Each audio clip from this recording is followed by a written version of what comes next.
Imagine a world where a single number defines your worth, abilities, and your future. This is the reality for countless students judged solely on their test scores. Today, I'm going to embark on the complexities behind the numbers and show you why test scores aren't a true measurement of a student's competency. As a student who has also struggled with taking tests, I believe that standardized tests, or just any test for that matter, should not be used as an indicator for a student's intelligence and should not be considered for college acceptances. There are many factors that contribute to why test scores should be abolished, and I'm going to talk on what I consider the main points.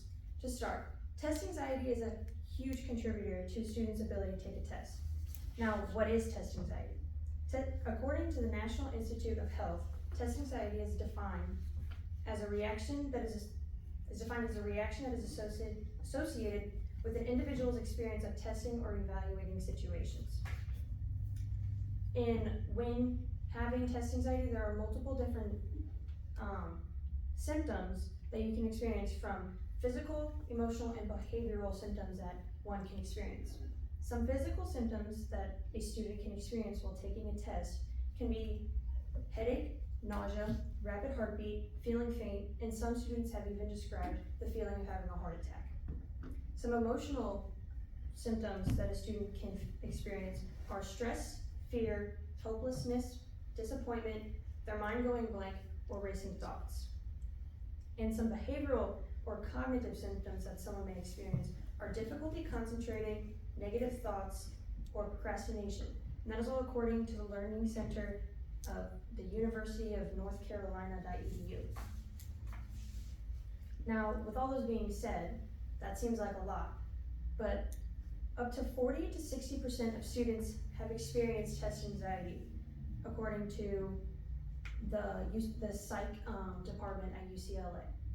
Now, you can imagine that any of these symptoms happening to you while you are taking a test can make it difficult because you have so many other things going on in your mind other than just your test in front of you. Another thing a student can experience that makes taking a test harder is external factors. These factors extend beyond the classroom. External factors can impact largely on a student's performance, such as socioeconomic status, access to resources, family support, cultural background, and individual learning differences all play a role in a student's educational journey. But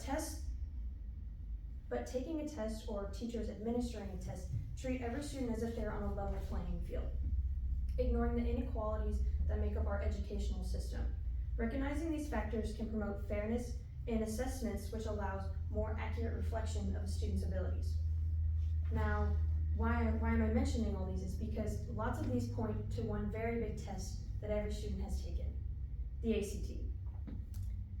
The ACT is a curriculum-based education and career planning tool for high school students that assesses the mastery of college readiness and standards, which I got from ACT.org itself.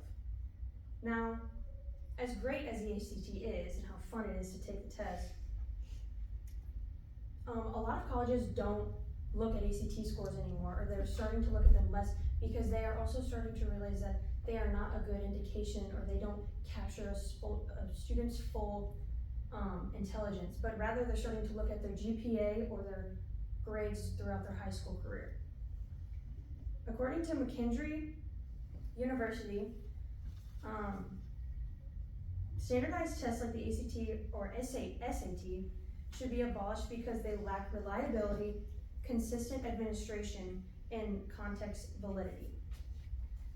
And when taking standardized tests, it often leads to narrow focus or just memorization on the test. From being given a study guide, you just memorize what's on the study guide instead of fully learning what you were taught. It also teaches you test-taking strategies, which a lot of people know, if you don't know the answer on the SAT, just click B.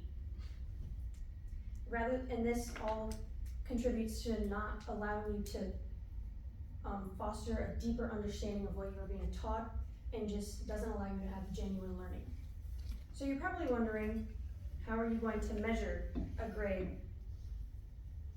How are you going to measure or grade a student's understanding? Well, let me tell you. We should implement a different or more integrated approach.